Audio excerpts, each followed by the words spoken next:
This is Wall Street Week. I'm David Weston, bringing you stories of capitalism. We've heard all about how AI will change our world in ways we have yet to imagine. But we were surprised to find another side of the argument, a leading expert who thinks we may be getting it all wrong. And President Trump hasn't made too many friends in Canada during his second term. We go north of the border to get Canadians' perspectives on what's happened to America's other special relationship. Plus, Australia has led the way in imposing age limits on social media. 100 days in, how are the country's new restrictions affecting children and families? And how big is the risk for social media companies if they lose their younger users? But we start with the Fed and how it handled the uncertainties posed by the Iran war when it met this week. Randy Quarles of Sinosure served as Fed Vice Chair. We heard from the Federal Reserve and from Chair Powell this week, and maybe the headline is the uncertainty because of the war in Iran. He was very careful in saying we don't know what the effects will be, big, small, or in between. How does one make policy in the face of that kind of uncertainty? Well, you know, writ large, that's the job of the Fed generally. The Fed is always in a position of uncertainty. That uncertainty may be greater from moment to moment. It's obviously at a fairly high level now. But that's really what's behind the Fed's regular mantra of we'll be data dependent. It's the data could be different next meeting than they are today on the basis of what we know now. This is where we would be likely to go. I think, however, when you're at a level of uncertainty like this, you have to look at what you think the fundamental drivers of the economy are likely to be, as you think going forward. And I think that those drivers currently are more inflationary than non-inflationary, and will therefore probably argue for probably no change in the Federal Reserve's monetary policy stance for some time into the future. I don't think that where the economy is going to argue for raising interest rates. But I think the argument for lowering interest rates is going to be hard to carry probably for the rest of this year. On the uncertainty, just for one more moment on that, at what point does the uncertainty itself start to weigh on the economy? Because businesses might be reluctant to make investments, consumers may hold off on spending. How long can we go before we start to see it, you think, in the economy? Well, I think you start seeing that relatively quickly. In terms of lowered business investment, because you don't know exactly what environment you're investing into. We saw that at Liberation Day. There was a significant pause in business investment until companies felt that they had their foot on a rock with regard to where tariff policy was likely to go. And so you'll see that again now. The question is, how long does it last before that becomes sort of a material drag on the economy? Tell us about demand destruction. I'm reading about that a lot these days, which is not something you want necessarily. What are the risks of that, and at what point might we start seeing demand destruction given what's going on, particularly with the energy markets? Again, you're going to start seeing responses pretty quickly to higher energy prices in consumer spending, and again, because of the uncertainty about the future macro environment and business investment. If that's relatively short, if we're talking a resolution in a month, even in 2 months, then that's from the point of view of the Fed, which looks over long arcs of time, a blip. If it goes on longer than that, then you'll start to see reaction. But on the flip side of that, which is partly why I think you're not going to see a hike in interest rates, but you're not going to see a lower interest rates either. Those are effects that slow the economy. But higher energy prices feed into higher prices generally, and that's inflationary. I think a lot of the other drivers of the economy, the fiscal stimulus that you have from the One Big Beautiful Bill Act, which I thought was excellent legislation. It provides the right incentives for the economy, but it is stimulative and pushing upward on inflation in the short term. So I think the balance over the course of the next several months is likely to be in favor of no moves, either down or up. One of the things we heard from the Fed this week was that the neutral interest rate has ticked up a little bit, I think from 3.0 to 3.1. What is driving that? Is it some of the factors you just suggested, or is it some other structural things such as AI investment? I don't think that AI investment is driving a change currently in the neutral interest rate. I think it's too early, for us to see that sort of an effect. I think it's more the factors that I was talking about earlier, and I think part of this too is that the Fed is beginning to recognize changes in the overall environment that have been pushing upward on the neutral interest rate for some time. I think their sort of institutional estimate of the neutral interest rate has been lower than warranted for some time, and they're catching up to where the actual neutral rate has been for a while. We saw in the Fed in the summary of economic projections both a slight increase in, particularly in core inflation, but also in growth. Where does that growth come from, do you think, at this point?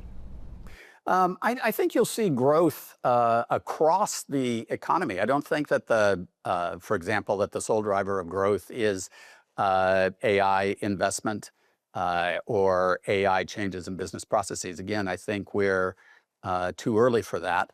But the economic policies of this administration have been quite supportive of growth, and in particularly the fiscal policy of the One Big Beautiful Bill, and those effects will be felt throughout the economy.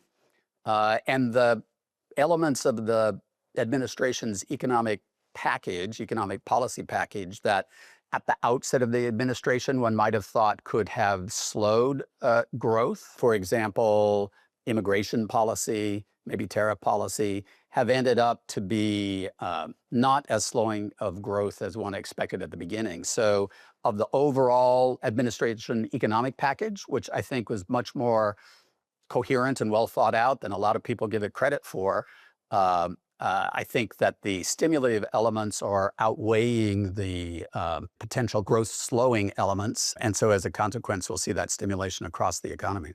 You mentioned tariffs, and goodness knows there's been a lot of talk about tariffs.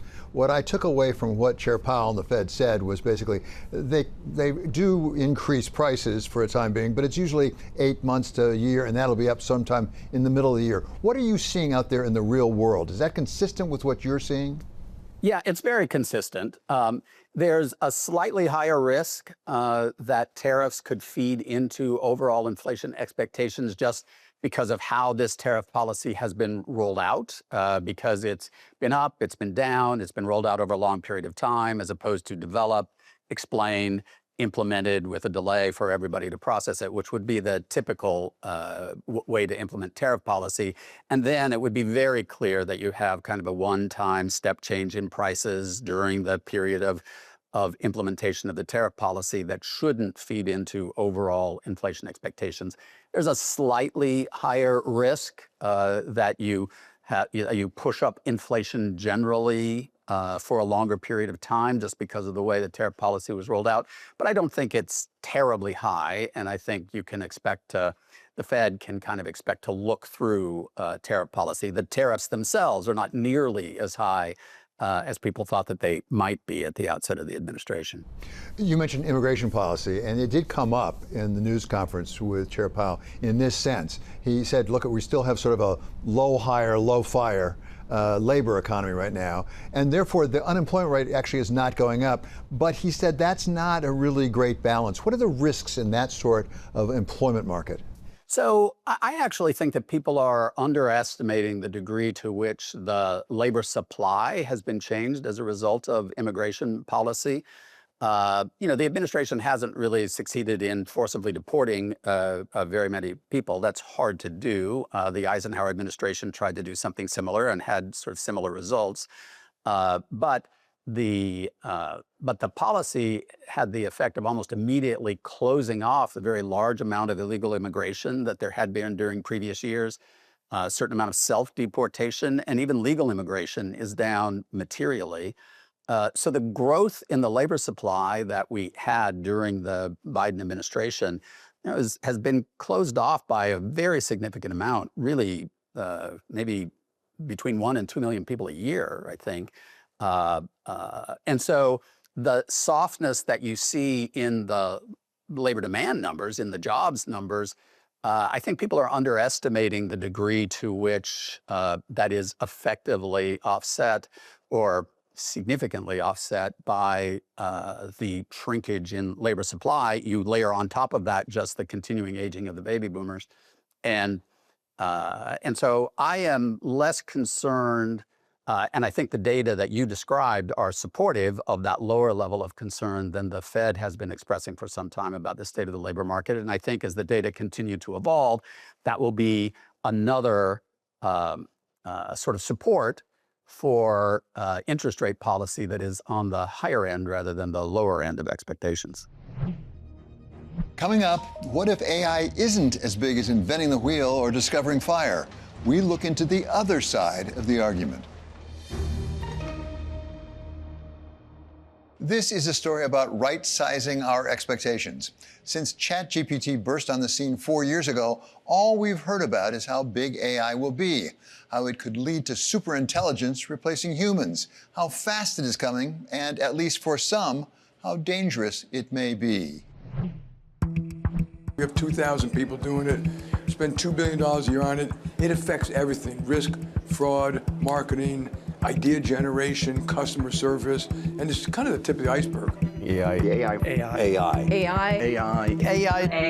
So imagine 100 million people, smarter than any Nobel Prize winner. When AI gets super intelligent, it might just replace us. But what if they're wrong? What if AI isn't taking us toward either utopia or dystopia? What if AI is just normal? I have been surprised by how controversial the statement AI is normal technology is. Arvind Narayanan is a professor of computer science and director of the Center for Information Technology Policy at Princeton. He's also co-author of the book AI Snake Oil: What Artificial Intelligence Can Do, What It Can't Do, and How to Tell the Difference. We acknowledge that AI is a powerful general-purpose technology. Compare it to electricity, the internet, I think even the Industrial Revolution. But like all of those technologies, what we think is happening and will continue to happen is a gradual integration of this technology into society. If it is gradual, corporate America doesn't seem to be investing that way.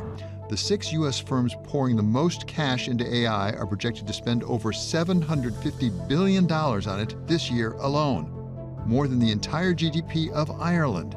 And some firms are already claiming significant layoffs are driven by AI. But Narayanan is more circumspect.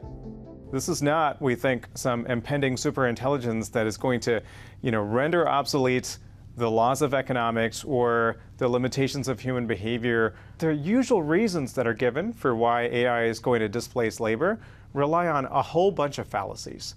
AI developers are looking at these so-called capability benchmarks. Oh, AI is as capable as people are at answering customer service questions, so surely it's going to replace customer service representatives. Maybe, but what we said was, hey, let's look at reliability separately from capability. Capability is not enough. You have to have reliability, which means, does it answer the same question reliably every time, or is it giving different answers to different customers? Does it know which tasks it can take on and which ones are out of scope? A second big reason is, even if you do implement AI, does that actually make workers more productive, able to do more work, and therefore actually increase the demand for their work? Drew Mattis, the chief market strategist at MetLife, agrees. I think when you think about what artificial intelligence does and why people are concerned about it, is they're afraid that the knowledge worker is going to become extinct. But the reality of it is that knowledge workers are constantly using technology to expand the bounds of knowledge. And when they expand those bounds, then they have other questions they need to ask. If I have 100 questions that I start the day with and technology can help me answer 50 of them very quickly, it's not like I have 50 left. That just created 50 new questions for me to answer. And the more questions I answer, the more valuable I become. And the more valuable I become, the more valuable the company I work for becomes. Some companies are investing hundreds of billions of dollars right now in AI. They have to get a return on that investment from somewhere. Either they have to actually have more revenues and more profits, or they have to cut their costs somewhere. And that's part of the concern, I think, about employment. Some people say, yeah, you've got to cut employment. How does that pencil out, do you think? How does a return on investment for all that come? Well, so I think that that's a very short-term way of looking at the world. And I think that if we really consider the long-term view of what's best for a lot of companies, it's to make the investment and make sure that you understand where the payoff is. Recently, companies have justified layoffs by saying AI can replace workers. But some critics have countered by calling the move AI washing, implying that companies are dressing up old-fashioned cost-cutting as AI adoption in a bid to satisfy shareholders. What we've seen historically is that as technology advances, people move to higher and higher levels of abstraction, of performance, work that involves supervising the technology to do the work instead of doing it directly themselves.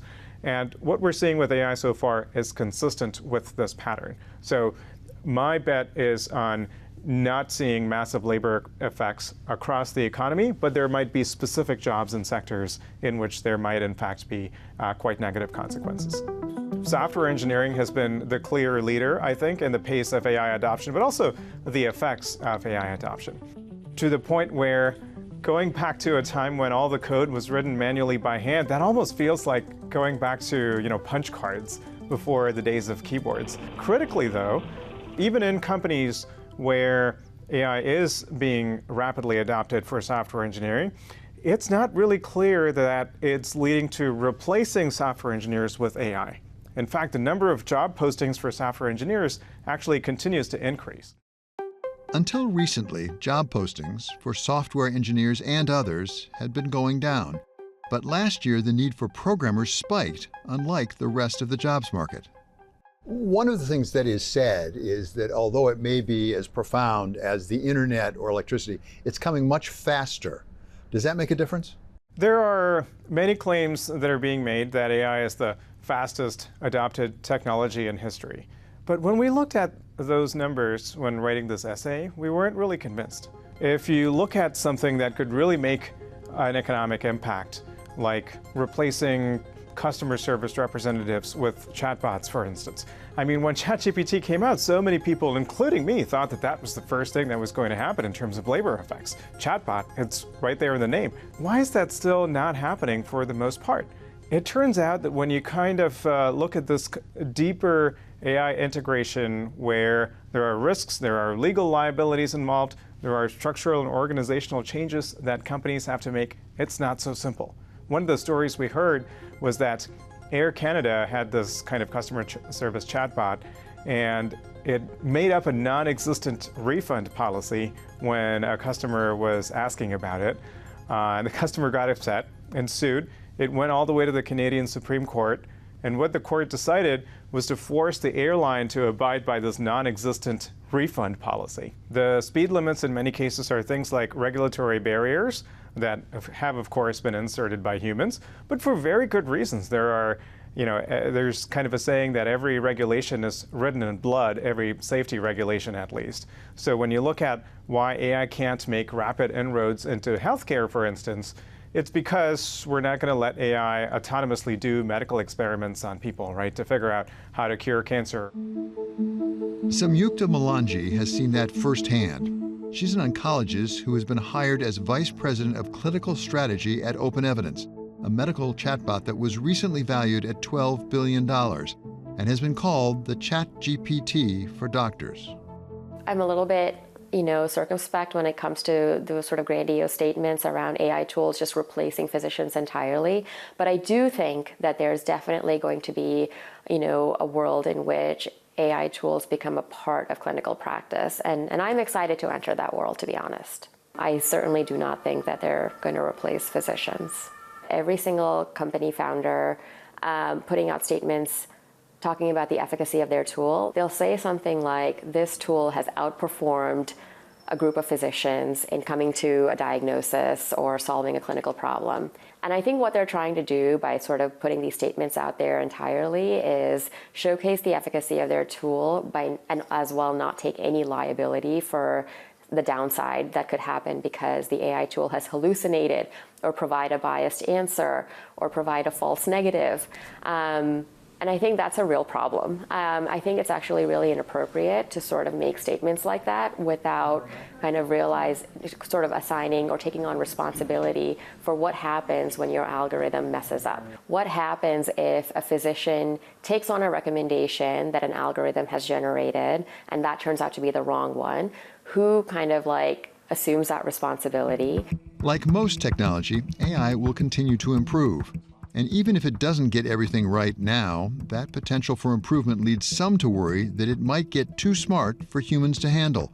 Among those raising concerns is Geoffrey Hinton, a Nobel Prize-winning computer scientist known as the godfather of AI. Suppose that some telescope had seen an alien invasion fleet that was going to get here in about 10 years. We would be scared and we would be doing stuff about it. Well, that's what we have. We're constructing these aliens, but they're going to get here in about 10 years and they're going to be smarter than us. We should be thinking very, very hard, how are we going to coexist with these things? What do you say to the people who say there may actually be a greater danger here beyond just losing your job? Where I disagree with people like Hinton is on two big things. One, if we just club a whole bunch of things together as some umbrella category of AI risk and then treat it as an AI problem, we just lose a lot of clarity and we lose a lot of avenues by which we can actually address the problem. So one kind of risk that people are worried about is that AI is very good at hacking, finding new vulnerabilities in software, and maybe taking over critical systems.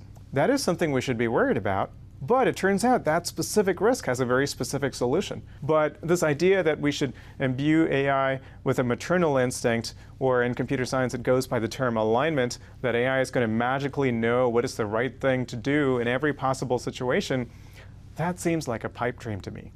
Because what is the right thing to do in every possible situation? Well, people don't agree on that, so how can we agree on what AI should do in those situations? And so putting all our eggs in this one basket of alignment is going to result in a very brittle scenario, which is that if anyone ever creates a misaligned AI system, then all bets are off. And how are you ever going to stop every kid in the world from creating their own AI system that might not follow your rules or your instinct or whatever it is?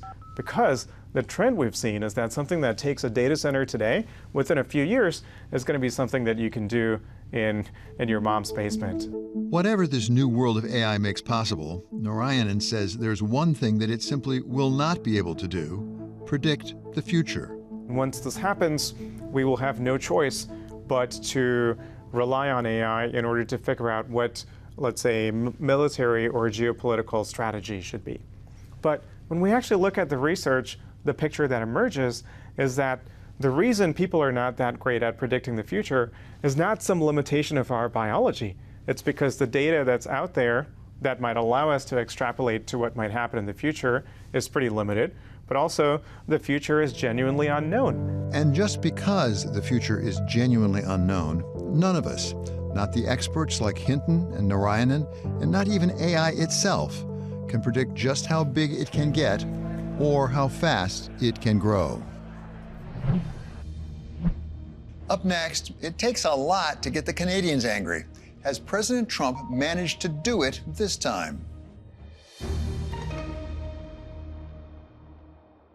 This is a story about a troubled relationship. For 100 years, the United States has had close ties with its neighbor to the north. But when President Trump imposed tariffs on Canada last year, Ottawa responded. Businesses braced, and the tone between the two neighbors shifted from familiar to fraught. For a lot of Canadians, this wasn't just about prices or profits. It was about trust and whether the U.S. still sees Canada as a partner and ally. Michael McKee takes us to Canada to see how the relationship looks from north of the border. An hour north of the line dividing the U.S. and Canada, in a small town called Knowlton, the cross-border relationship feels fragile. We love the American people, but we're also defensive about our economy and want to support Canadian business, which we feel might be under attack right now. Having family in the United States as well makes things a little precarious right now. Since President Trump imposed new tariffs on imports from Canada, the relationship has soured. Canadian imports from the U.S. are down, and the nation slipped from being the largest buyer of U.S. goods to number 2, behind Mexico. Canadians know that our old, comfortable assumptions that our geography and alliance memberships automatically conferred prosperity and security, that assumption is no longer valid. We are rapidly diversifying abroad. The past few days, we've concluded new strategic partnerships with China and Qatar. Although Carney is optimistic about Canada's economic agenda, February's jobs report paints a bleaker picture. The country shed the most jobs in more than 4 years last month, sending unemployment up to 6.7% from 6.5% in January. We're all going to lose around 2% of our GDP because of the new trade environment. That includes the United States. When I say 2%, for somebody, it's 100% of their livelihood. Stephen Polish succeeded Mark Carney as governor of the Bank of Canada and is now a special advisor at Canadian business law firm Osler. Let's talk a little bit more about the loss. Where do we see it now? Oh, you see it in autos, you see it in steel, you see it in aluminum, you see it in copper, and you see it in the forestry sector. These are sectors that are deemed, really strategically important. As U.S. tariffs weighed on Canadian exports for much of the year, real GDP contracted in 2 of the 4 quarters of 2025, and for the year increased by just 1.7%, the slowest pace of annual growth since the economy shrank during COVID in 2020. But right now, you still encounter that belligerence at the grocery store, looking for the thing not grown in the United States. Or, well, look, Mexican vegetable versus U.S., California. People are still doing that. Some Canadians say they feel betrayed by the U.S., with more than half of respondents in a political poll saying the country is no longer a reliable ally. Life here before this particular round was wonderful. We had a great relationship. I guess it was February of last year when everything changed. Louise Penny is a Canadian journalist turned author. When she was on tour last year, Penny decided to redirect her U.S. tour dates back to Canada in protest of Trump's tariffs. She's also refusing to return to the U.S. until the trade war is over, a trend that's becoming increasingly common amongst Canadians. The decision to not tour in the United States was obvious. It wasn't even a decision. There was no way I was going to go into a country that had declared war on us, any more than I would imagine Americans if Canada had done the same thing to you. But we sell merchandise here, and the vast majority of it went into the United States, now no longer. Not because people don't want it, but because the tariffs are ruinous. They can't buy a $30 mug and have $50 worth of tariffs put on it. So we've lost huge amounts because of the tariffs, and we're small. I can only imagine what larger corporations in Canada are suffering. What are CEOs saying? What are they thinking at this point?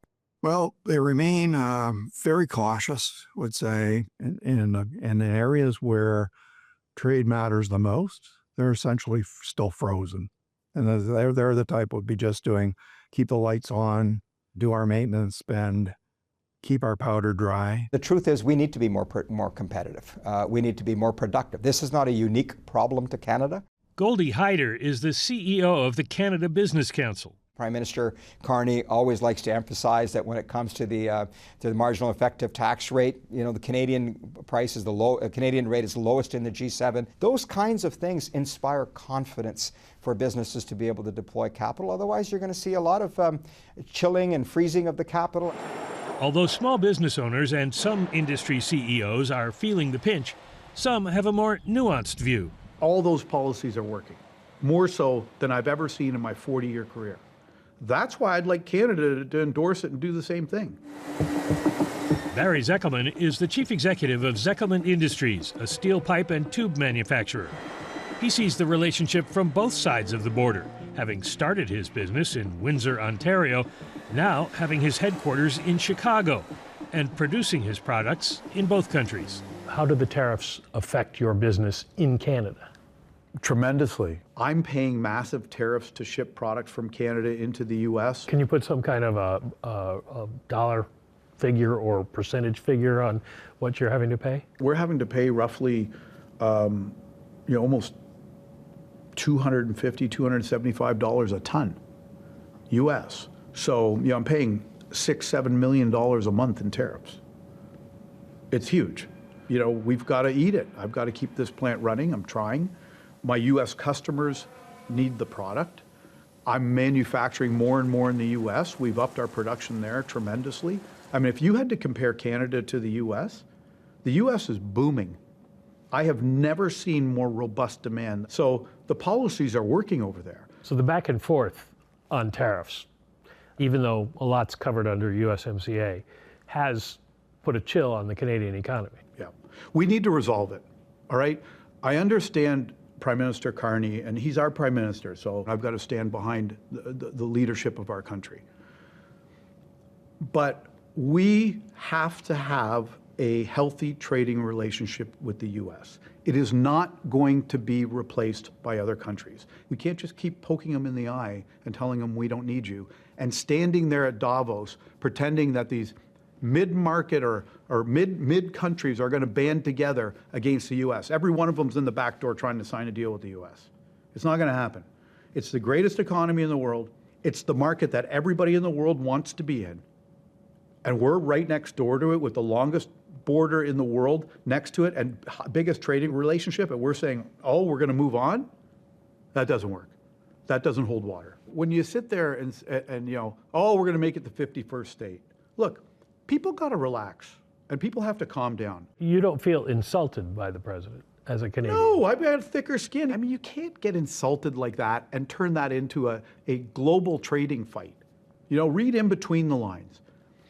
I'm telling you, I believe with everything in my heart that if President Donald Trump, had the right relationship with Canada, a fair trading relationship, and resolve some of these issues, he'd put his arms around Canada and hug them and welcome them into the family, because he would feel secure that we've got a family that's working together for the greater good of North America against many bad actors who are bad for the U.S. and bad for Canada. Like Zeckelman, Hyder says it might be hard to separate business from personal when it comes to cross-border relations, but in the long run, it might be for the best. Canadians have the right to respond the way that they have. Look, it's emotional response, but I will say this about Canadians. We can separate emotion from reason. We ran a survey not too long ago which shows that over 80% of Canadians feel very strongly that this agreement is good, that it's working, and that it should be reviewed and renewed. I mean, we have to some extent taken it for granted that we share this border with the largest economy in the world, and we've been a little bit comfortable. I have said this to many Americans, particularly in the administration. It is not in your interest to have a weak Canada and a weak Mexico. Let's be clear. We are a very lucky group of countries. This is not India, Pakistan, or China, Taiwan, or North Korea, or South Korea. We are very fortunate to live in a neighborhood where we find a way to work together. Half of Canadians believe it's still important to preserve Canada's trade agreement with the U.S. and Mexico, the USMCA, or CUSMA, as the Canadians call it. It's up for review in July of this year, begging the question, what comes next? As CUSMA gets renegotiated and as the tariff situation goes on, there's been talk of Mexico and Canada sort of reaching over the United States and concluding some type of their own agreement. Do you see anything like that happening? Right now, I think we can both kind of treat as, you can invest in Mexico and that gives you access to the United States market. That's basically what USMCA kind of does. And same thing in Canada. And so that's where investment comes, the platform for trade in North America. Could it be the other way around or just, as you say, go over? Well, of course it can, because that's the nature of the current agreement. We'll see how the CUSMA or USMCA renegotiations go.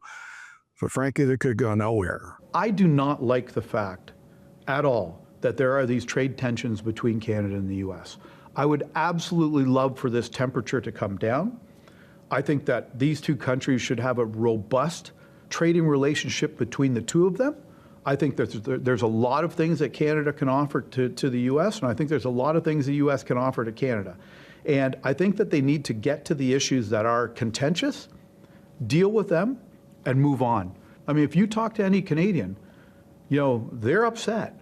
Their pride's been hurt, and they feel they're standing up to what they perceive as a bully.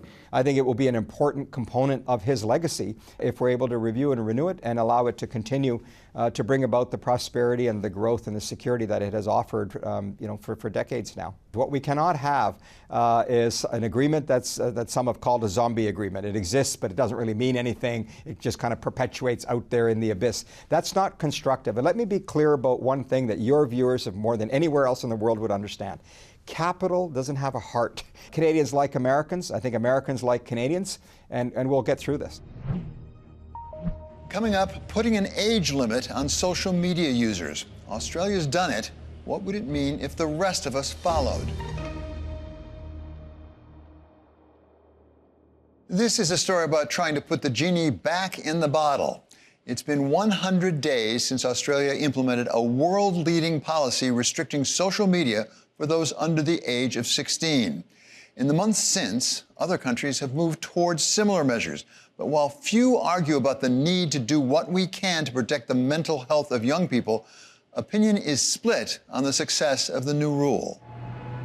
Long before Australia's social media restrictions took effect, Sydney father of 5 Danny Alaji knew his eldest daughter's mobile phone was causing more harm than good. She constantly would say to us that if we didn't give her a phone, she'd be the only child in her grade without one. She would lose all her social connection. So we did give in and gave her that phone. Within the space of days, we saw that it ripped her away from the family life. It completely overwhelmed all her spare time. She was no longer reading like she was previously.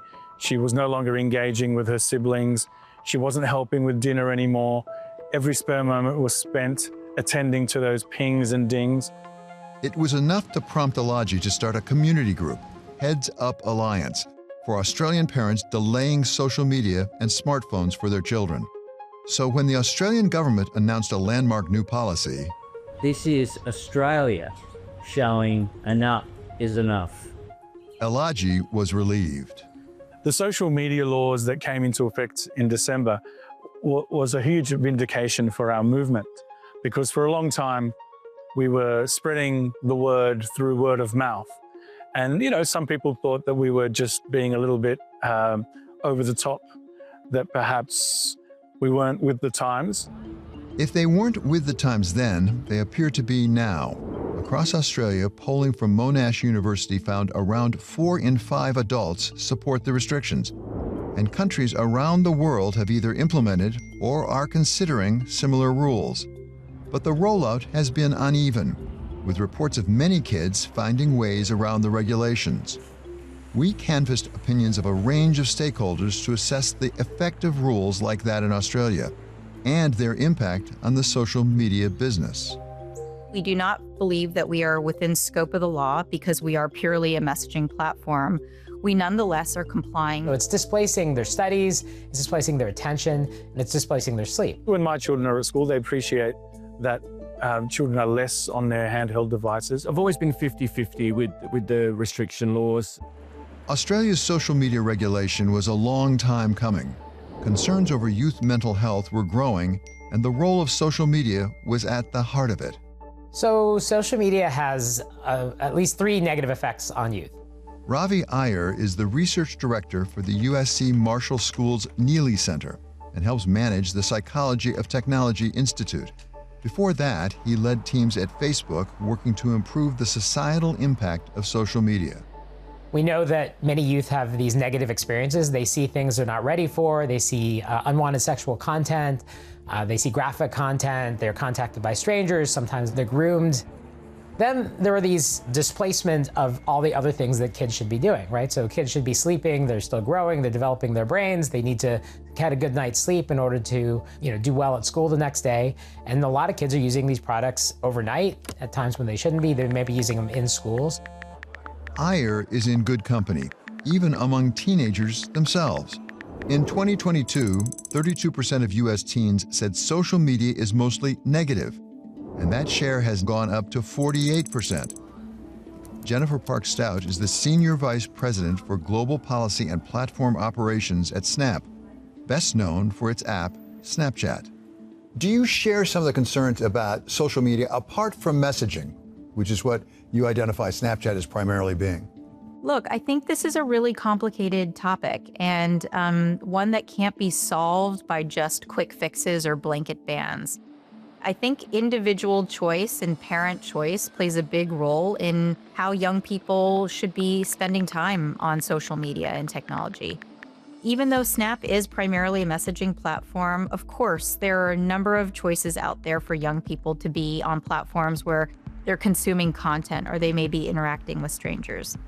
That's not what Snapchat is about. Snapchat really is a messaging platform where we've built in a tremendous amount of protections to make sure that the experience they have is safe and that they're connecting with people that they actually know.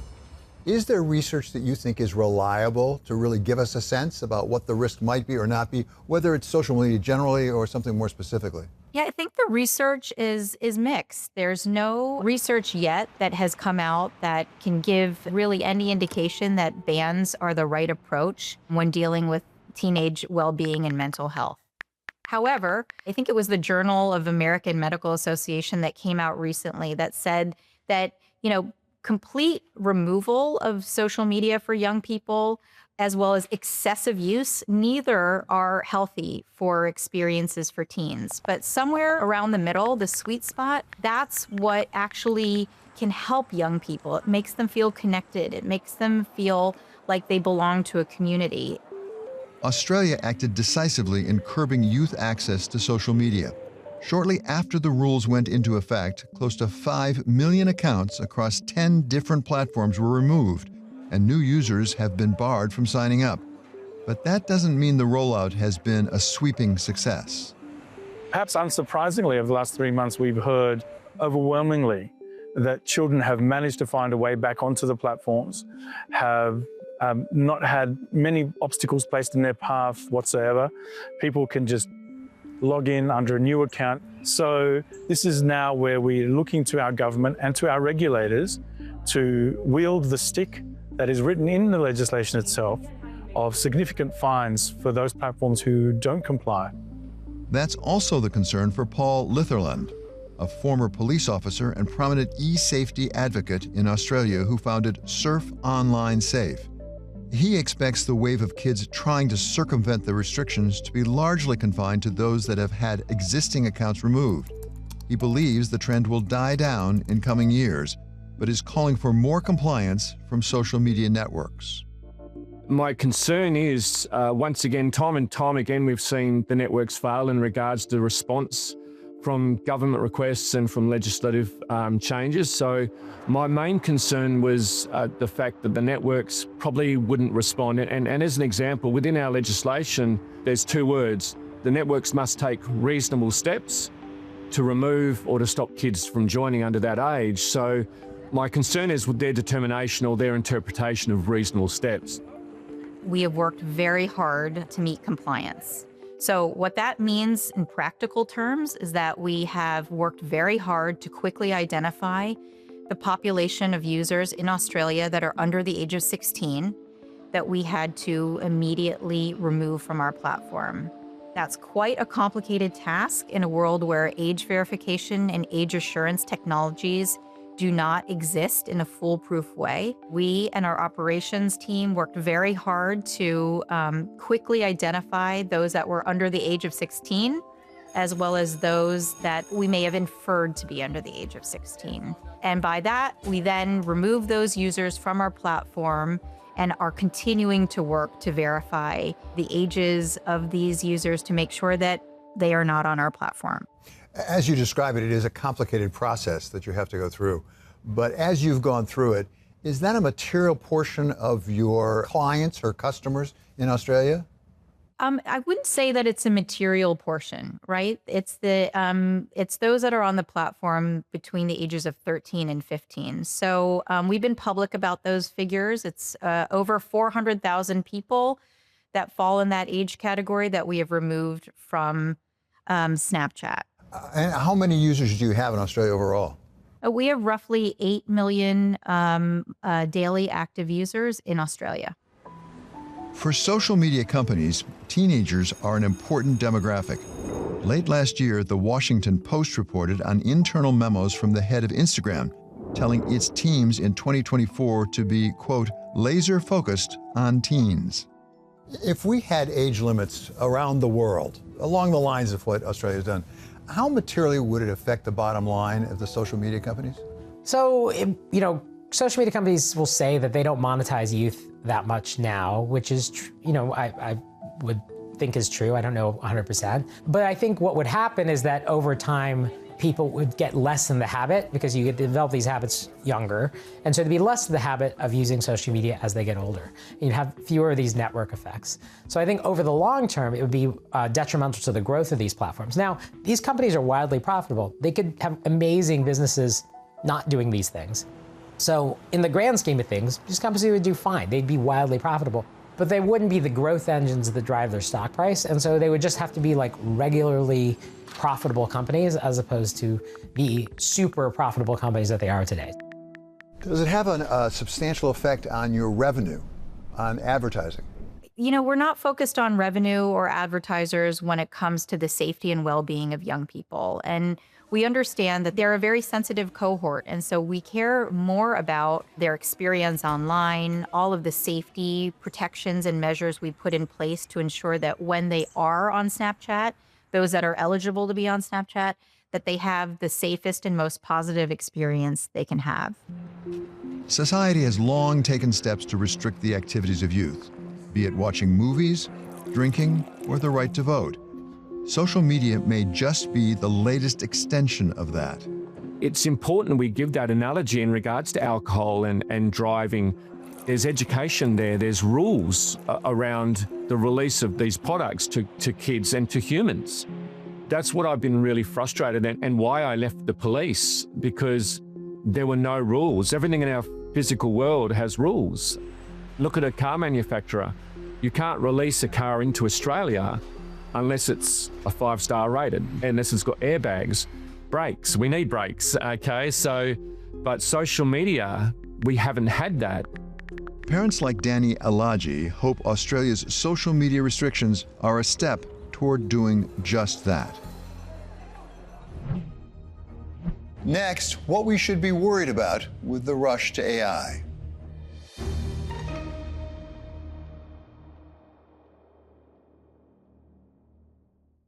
AI may not be quite as big as we thought, and it may not come as fast. But what about the risks it poses through misuse or an arms race? Professor Narayanan of Princeton says it depends. As you look at this powerful tool, where are your biggest concerns where it could go wrong? My biggest concerns are in areas where people are over-relying on the tool, and the interaction, the feedback loop between AI and people puts us in a place that AI developers or governments, regulators, policymakers don't anticipate. And we've seen this very clearly with AI and the concerns around psychosis, delusions, that whole set of risks. And what's happening in these cases, from what I understand from the research, is that these chatbots, like ChatGPT, before they're put into the hands of billions of people, are tested on 1 or 2 rounds of questions and answers. But companies are not really good at testing them on what happens when there is a long-run interaction that lasts a few months. And in those long-run interactions, what happens is that the chatbots tend to deviate from what they have been trained during their training and alignment process. And so this is something we didn't expect, and this is by itself a risk, but it's also a metaphor for a class of risks that emerge as a result of unexpected interactions between people and AI, or institutions and AI, or societies as a whole and AI.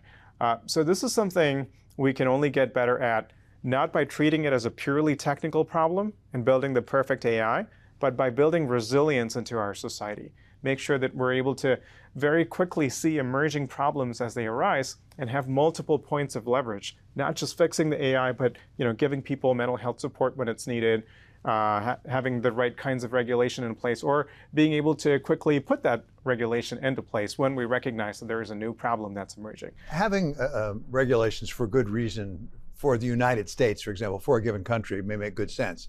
But we do have an entire globe we're dealing with here. You write about arms races in your essay. And if, in fact, for example, in the United States, we have some of these regulations that are speed limits on AI, does that give, for example, to pick a name, China a leg up? So let's separate two things. One is actual arms races and the military use of AI. That is a very deep topic. We don't really get into that too much in the essay. That is an area that concerns us, and we should make sure that democratic norms are followed and so forth in the way that AI is integrated into military operations and so on. But arms races are used loosely to refer to, we have to go full speed ahead to integrate AI into, let's say, medicine, because if we don't, China is going to do that and have a leg up. We're pushing back against that. If we are irresponsible in the way that AI is integrated into the American healthcare system, we're going to be shooting ourselves in the foot. We're not giving China a leg up if China goes ahead with an irresponsible approach to AI integration. And I don't think China is adopting an irresponsible approach. They're in many ways ahead of the US on regulating the way that AI can be integrated into various systems, but also taking steps like increasing AI education in the school system so that they can have a more trained workforce and so on. And so I think responsible adoption of AI is, in fact, what will give an economy the leg up, as opposed to racing full speed ahead and then recognizing that there are lots of risks to the people who are subject to those AI systems. There are some, maybe many, who are concerned that generative AI will become smarter than we are, and we will lose control of it. I thought an important distinction in your paper, as I understood it, was the question's not human versus AI, it's human versus human plus AI, which is a different kind of race.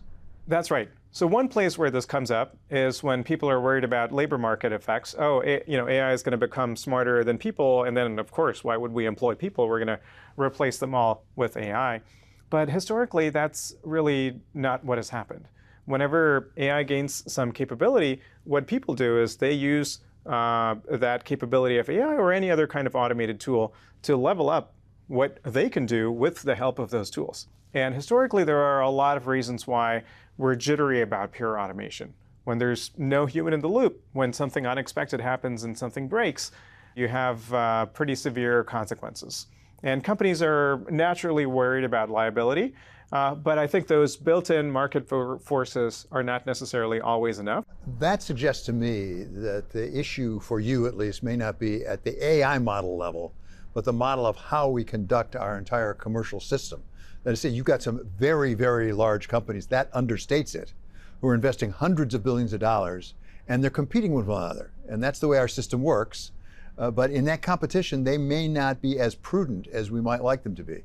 I think that's exactly right. I do think we need, at a minimum, more transparency from the AI companies. There's a lot that they know on the inside. Let me just give you one example. Going back to my earlier example of AI and mental health, at one point, OpenAI released a statement. They framed it in terms of numbers, that it was a fraction of a % of users who are having these kind of suicidal conversations with ChatGPT. But in terms of absolute numbers, it was something like 1 million people per week. That's an enormous number. And we only know that because the company happened to share that with the public. That's not a great state of affairs. We need a lot more mandatory visibility into interactions between people and AI systems. A lot of information that companies are sitting on. And once we start getting a lot more of that information, we can figure out what are the areas where policy is necessary. In some cases, to put the brakes on this kind of harmful competition, for example, requiring longer testing periods, more robust testing before AI is released widely to the public. There are some things that AI already is much better than humans at. I mean, speed of computation, of processing, without a doubt. Are there some things that inherently AI is not as good at? Things like prediction, things like persuasion? I do think so. So to your point, chess playing is something where AI is clearly superhuman. I think the best chess engines are way better than human grandmasters. We think that most tasks in the economy or in society are not like chess. One claim that's been made is that AI is starting to approach human level at predicting the future, let's say geopolitical events. And once this happens, we will have no choice but to rely on AI in order to figure out what, let's say, military or geopolitical strategy should be. But when we actually look at the research, the picture that emerges is that the reason people are not that great at predicting the future is not some limitation of our biology. It's because the data that's out there that might allow us to extrapolate to what might happen in the future is pretty limited. But also, the future is genuinely unknown. Various geopolitical actors have agency in choosing different courses of action. So that kind of naturally limits or caps the capability for humans or AI or any agent to predict the future to greater than a certain degree of accuracy. And this lesson, we learned way back when computers were first being built. The assumption was that they're going to be so good at weather prediction and weather forecasting would essentially be solved.